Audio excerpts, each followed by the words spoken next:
नमस्कार, जय हिंद प्यारे साथियों। आप सभी का स्वागत है पारस फ्री एजुकेशन में।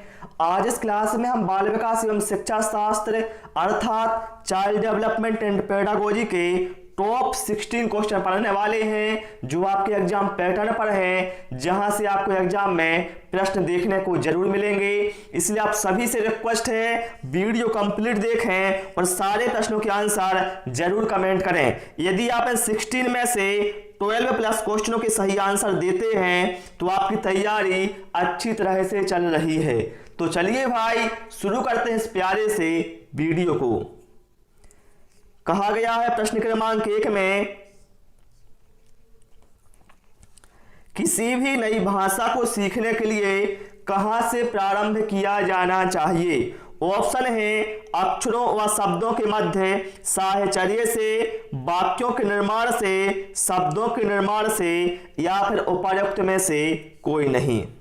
आप लोग अपना आंसर सिलेक्ट करें क्या होगा। तो देखिए ध्यान रखना, किसी भी नई भाषा को सीखने के लिए अक्षरों व शब्दों के मध्य साहचर्य से प्रारंभ किया जाना चाहिए। क्यों किया जाना चाहिए? क्योंकि जो भाषा सीखने की जो प्रक्रिया है वह क्रमिक रूप से होती है। बालक पहले अक्षरों को, फिर शब्दों को और बाद में वाक्यों को सीखता है। अतः इनके मध्य साहचर्य का होना अत्यंत आवश्यक है। ठीक है, चलिए भाई प्रश्न क्रमांक 2 पर आते हैं।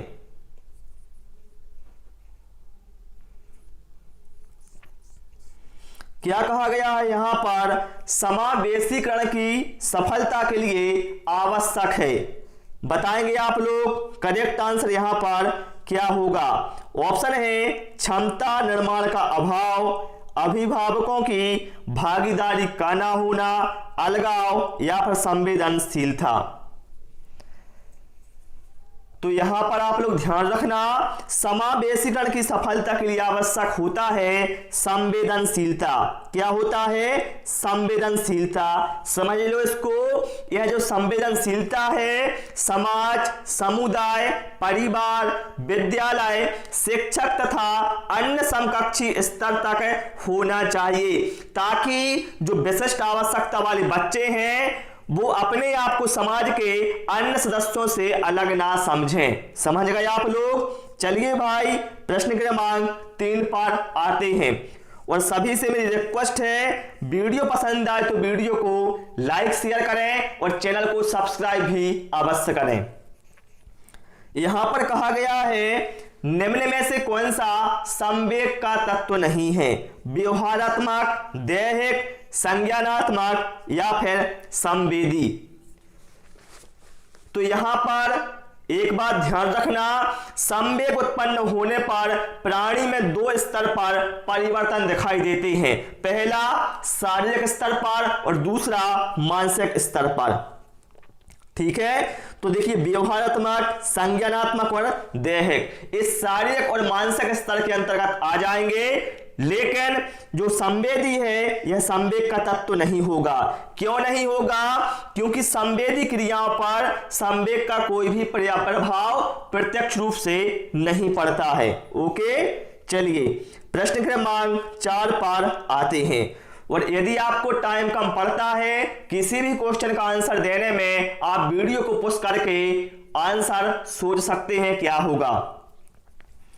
यहां पर कहा गया है समावेशी कक्षा में किस प्रकार के या किस प्रकार का छात्र शामिल होता है? केवल विशिष्ट छात्र, सामान्य और विशिष्ट छात्र, केवल सामान्य छात्र, या फिर बहुभाषी और प्रतिभाशाली छात्र। मैं आपको कई बार बता चुका हूं जिनमें केवल का यूज किया गया हो वो तो कभी आंसर हो ही नहीं सकता। तो भैया ऑप्शन ए और सी तो वैसे ही कट गए ना। अब क्या बचा हमारे पास? ऑप्शन बी और ऑप्शन डी, जिनमें से हमारा करेक्ट आंसर होगा ऑप्शन बी। ठीक है, समावेशी कक्षा में सामान्य और विशिष्ट छात्र ये दोनों प्रकार के छात्र शामिल होते हैं। ठीक है, चलिए प्रश्न क्रमांक 5 पर आते हैं। और जिन साथियों ने अभी तक हमारे चैनल पारस फ्री एजुकेशन को सब्सक्राइब नहीं किया है, इसको सब्सक्राइब कर लो, क्योंकि यहां पर आपको सब कुछ फ्री मिलने वाला है, वो भी आपके सिलेबस के अनुसार। यहां पर कहा गया है प्रश्न क्रमांक 5 में, अभिप्रेरणा का प्रत्याशा सिद्धांत किसके द्वारा दिया गया? विक्टर ब्रूम, मास्लो, हर्ज़बर्ग या फिर स्किनर। तो देखिए, अभिप्रेरणा का जो प्रत्याशा सिद्धांत है यह वर्ष 1964 में विक्टर ब्रूम के द्वारा दिया गया। यहां पर करेक्ट आंसर हमारा ऑप्शन ए के साथ जाएगा। क्लियर? चलिए प्रश्न क्रमांक 6 पर आते हैं। और कोई डाउट रहता है किसी भी क्वेश्चन को लेकर आप कमेंट बॉक्स में पूछ सकते हैं। यहां पर कहा गया है, सूक्ष्म शिक्षण चक्र का प्रथम पद क्या होता है? प्रतिपुष्टि, शिक्षण, योजना बनाना या फिर प्रस्तावना। तो देखिए साथियों, पहला प्रश्न बनेगा यहां से कि सूक्ष्म शिक्षण चक्र के जन्मदाता कौन है? तो भैया इसके जन्मदाता हैं AWLN। ठीक है, सूक्ष्म शिक्षण चक्र का जो प्रथम पद है वह होता है योजना बनाना। यहां पर करेक्ट आंसर हमारा ऑप्शन सी के साथ जाएगा। चलिए भाई, इसके बाद आते हैं हम प्रश्न क्रमांक 7 पर। कहा गया है, पश्चात अन्वेषण तथा साधारण साक्ष्य विश्लेषण निम्न में से किसके उदाहरण हैं? स्वतः शोध, एल्गोरिदम, मानसिक वृत्ति या फिर प्राकार्यात्मक स्थिरता। और यदि आपका आंसर गलत हो जाता है, निराश मत होना भाई, क्योंकि गलती से आप बहुत कुछ सीख कर जाते हैं।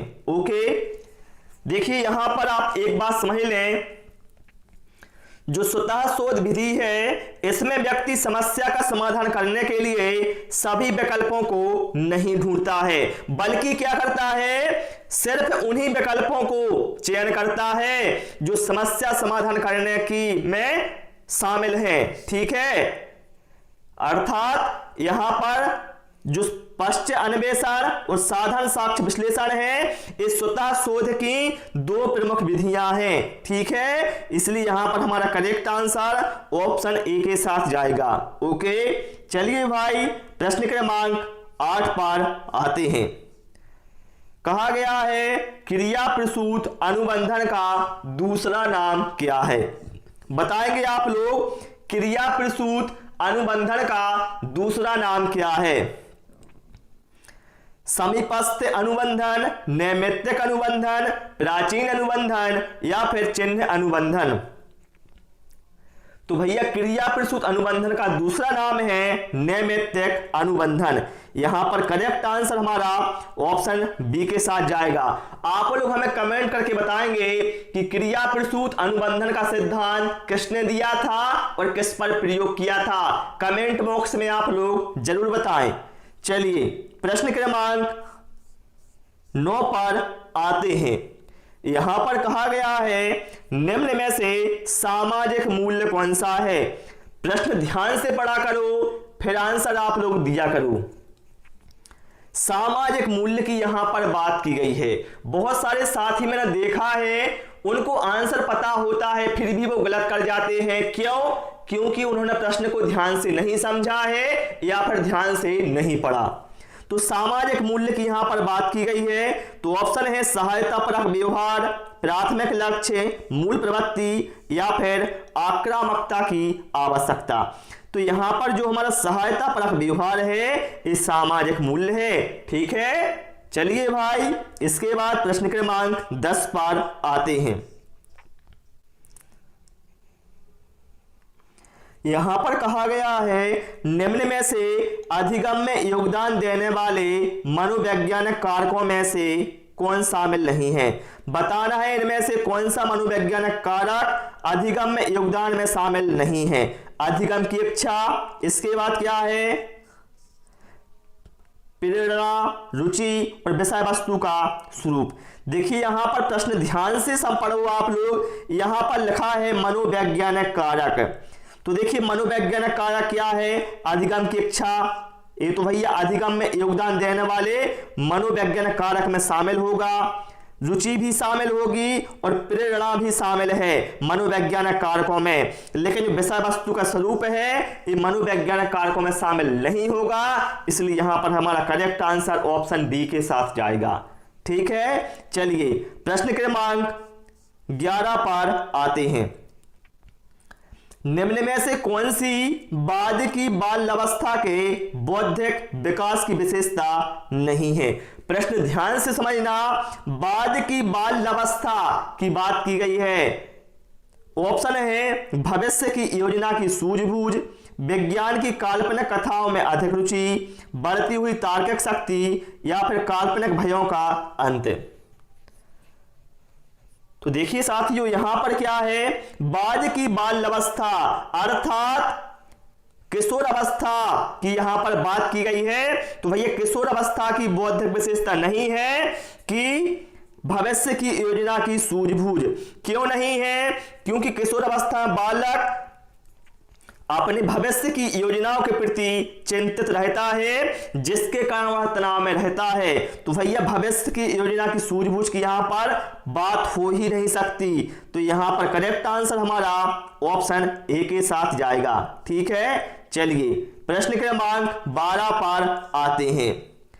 कहा गया है एक छात्र पढ़ रहा है, उसका नाम लेकर किसी ने उसे बुलाया, निम्न में से किस संवेदना के द्वारा वह छात्र अपनी अनुक्रिया व्यक्त करेगा? देखिए सीधा साधा यहां पर लॉजिक लगाओ आप लोग। यदि कोई छात्र पढ़ रहा है और मान लो किसी ने उसका नाम लेकर बुलाया, जैसे आपका नाम मोहन है और आपकी मां ने बुलाया कि मोहन, तो आप क्या करोगे? आप उसके बदले बोलोगे कि हाँ मां बोलिए क्या बोल रही हैं। मतलब क्या है, आप ध्वनि संवेदना के द्वारा अपनी अनुक्रिया व्यक्त करेंगे ना। यहां पर राइट आंसर हमारा ऑप्शन सी के साथ जाएगा। इस तरह से आपको वहां पर सोचना होता है एग्जाम में, फिर आपको आंसर देना होता है। चलिए भाई इसके बाद आते हैं प्रश्न क्रमांक 13 पर। निम्न में से कौन सा शिक्षण का सूत्र नहीं है? सभी लोग यहां पर आंसर कमेंट करेंगे सारे प्रश्नों के, जिससे पता चले आपको कि आपकी तैयारी भाई कैसी है। सरल से कठिन की ओर, अनिश्चित से निश्चित की ओर, दृश्य से अदृश्य की ओर या फिर निगमन से आगमन की ओर। टाइम कम पड़ता है किसी भी को क्वेश्चन का आंसर देने में, वीडियो को पुश करके आप आंसर सोच सकते हैं। तो यहां पर निगमन से आगमन की ओर इस शिक्षण का सूत्र नहीं है, तो यही अपना करेक्ट आंसर हो जाएगा। चलिए प्रश्न क्रमांक 14 पर आते हैं। संज्ञानात्मक क्षेत्र का सही क्रम क्या होगा? सभी लोग इसका आंसर कमेंट करें। टाइम कम पड़े वीडियो को पॉज कर लो, फिर आप देख लो चारों ऑप्शन में क्या है। तो देखिए भाई ब्लूम ने वर्ष 1956 में संज्ञानात्मक क्षेत्र के उद्देश्यों को 6 भागों में विभाजित किया। पहला भाग था ज्ञान, दूसरा भाग था अवबोध, तीसरा भाग अनुप्रयोग, चौथा विश्लेषण, पांचवा संश्लेषण और छठवां मूल्यांकन। तो ज्ञान पहला है, अवबोध दूसरा। ठीक है, ये बिल्कुल सही है, तो यही अपना करेक्ट आंसर हो जाएगा ऑप्शन डी। ओके, चलिए प्रश्न क्रमांक 5 पर आते हैं। कोहेलर यह सिद्ध करना चाहता था कि सीखना, बताएंगे आप लोग कोहेलर क्या सिद्ध करना चाहता था कि सीखना कैसा है? एक ऐसी स्थिति है जिसमें व्यक्ति पशु से श्रेष्ठ है, या फिर स्वायत्त यादरक्षक क्रिया है, संज्ञानात्मक संकार्य है, या फिर परिस्थिति के विभिन्न अंगों का प्रत्यक्षीकरण है। तो भैया कोहेलर यह सिद्ध करना चाहते थे कि सीखना एक संज्ञानात्मक संकार्य है। ठीक है, चलिए भाई इसके बाद आते हैं हम प्रश्न क्रमांक 16 पर, जो कि हमारा लास्ट क्वेश्चन है। और इसके बाद आप सभी कमेंट करेंगे आपने 16 में से कितने प्रश्नों के सही आंसर दिए हैं। यहां पर कहा गया है आत्म केंद्रित व्यक्ति होता है, बताएंगे आप लोग जो आत्म केंद्रित व्यक्ति होता है वह कैसा होता है, अंतर्मुखी होता है, बहिर्मुखी होता है, उभयमुखी होता है या फिर सामाजिक निर्भर होता है।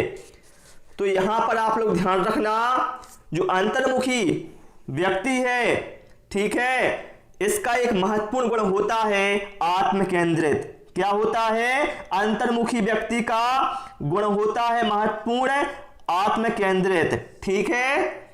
ऐसे व्यक्ति अकेले में रहना पसंद करते हैं तथा बाह्य परिस्थितियों के अनुसार खुद को समायोजित करने में कठिनाई महसूस करते हैं। और ऐसे लोग कैसे होते हैं? निराशावादी भी होते हैं, ये भी आप ध्यान रखना, ठीक है। इसलिए भैया आपको अंतर्मुखी नहीं बनना है, आपको बनना है बहिर्मुखी। कैसा बनना है आपको? बहिर्मुखी बनना है, ठीक है। तो प्यारे साथियों, इस क्लास में इतना ही। आज हमने इतने ही प्रश्न इसमें इंक्लूड किए थे। आपको क्लास कैसी लगी और आपने कितना स्कोर किया 16 में से, वो आप हमें कमेंट करके अवश्य बताएं। क्लास पसंद आई हो सभी से रिक्वेस्ट है, वीडियो को लाइक करें, दोस्तों के साथ शेयर करें और नए नए वीडियो पाने के लिए चैनल को सब्सक्राइब करें। Thanks for watching this video.